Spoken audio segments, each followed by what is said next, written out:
Hai Bob, ketemu lagi nih dengan Ogut. Apa kabarnya semua kalian? Maksudnya kalian semua. Hehe. Oh ya, kali ini Ogut punya cerita lagi nih. Cerita tentang letusan gunung berapi. Sebelum dimulai, jangan lupa subscribe, like, komen, dan share ya. Yang udah, semoga kalian sehat selalu ya. Amin.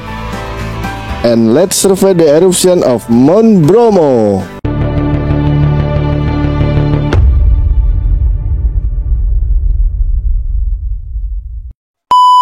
Gunung Bromo atau dalam bahasa Tengger dieja Brahma, juga disebut kaldera Tengger, adalah sebuah gunung berapi aktif di Jawa Timur, Indonesia.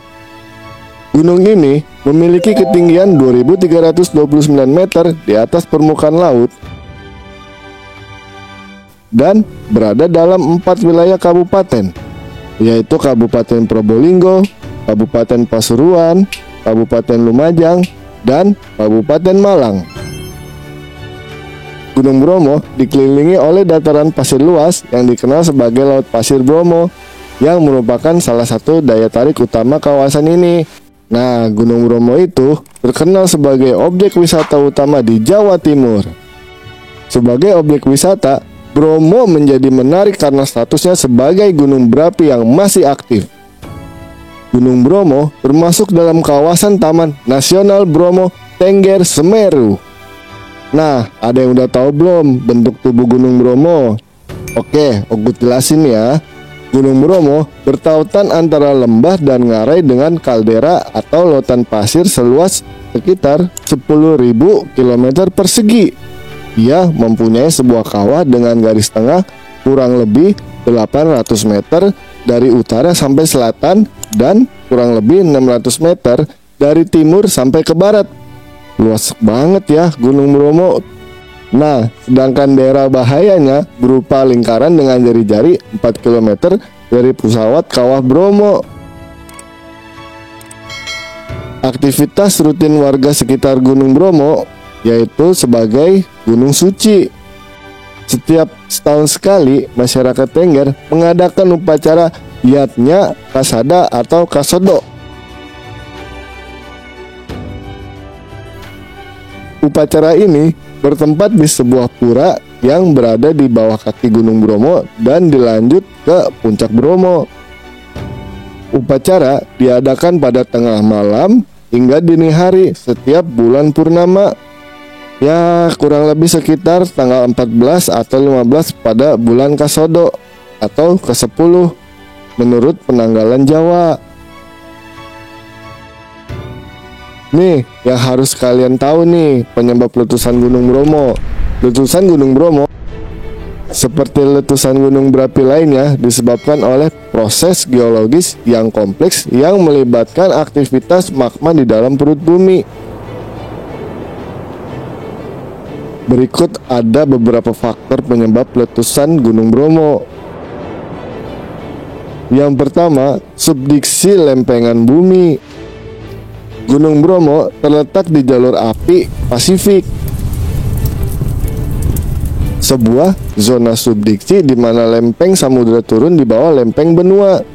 Proses ini menghasilkan pertemuan antara lempeng tektonik yang bergerak yang menyebabkan penekanan dan pencairan batuan di bawah permukaan. Nah, kalau yang kedua itu sistem magma. Letusan gunung berapi terjadi ketika magma atau batuan cairan panas naik ke permukaan saluran magma. Di dalam Gunung Bromo, sistem magma yang terletak di bawah permukaan terdiri dari magma yang kaya akan gas-gas seperti gas karbon dioksida dan belerang. Yang ketiga, akumulasi tekanan. Saat magma naik ke atas melalui saluran magma, gas-gas yang terlarut di dalamnya mulai mengeluarkan tekanan yang semakin meningkat seiring dengan pendekatan ke permukaan. Akumulasi tekanan ini dapat menyebabkan ledakan dan pelepasan gas yang sangat kuat. Gimana? Penyebabnya bahaya banget kan? Kalau Gunung Bromo meletus. Tadi adalah faktor-faktor penyebabnya.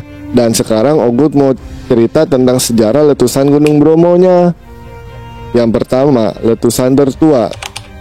Letusan awal Gunung Bromo tidak terdokumentasikan secara pasti, tetapi diperkirakan terjadi ribuan tahun yang lalu.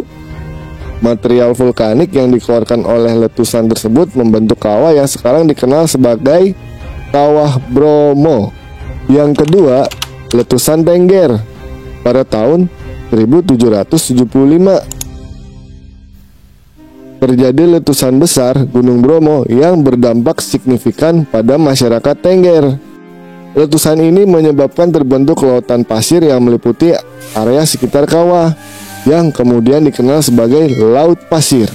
Yang ketiga, letusan abad ke-19. Pada abad ke-19, Gunung Bromo mengalami serangkaian letusan yang signifikan.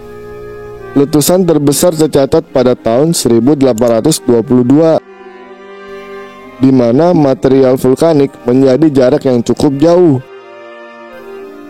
Letusan ini juga menyebabkan kerusakan di desa-desa sekitarnya dan menghancurkan candi yang berada di sekitar kawah. Dan yang terakhir nih, aktivitas vulkanik kontinus. Setelah letusan besar pada abad ke-19, Gunung Bromo telah mengalami aktivitas vulkanik yang lebih kecil, terutama letusan freatik atau letusan uap air dan gas, dan pelepasan asap dari kawahnya. Aktivitas ini mempengaruhi lanskap sekitar dan memberi pengalaman yang unik bagi pengunjung yang datang ke Bromo. Wah, luar biasa banget sejarah-sejarahnya dari letusan Gunung Bromo. Nah, kurang lebihnya maaf bila Ogut ada salah kata, dan sekiranya ada letusan lebih dahsyat dari video-video Ogut sebelumnya atau yang ini, silahkan tulis di kolom komentar ya. See you next time, bye bye.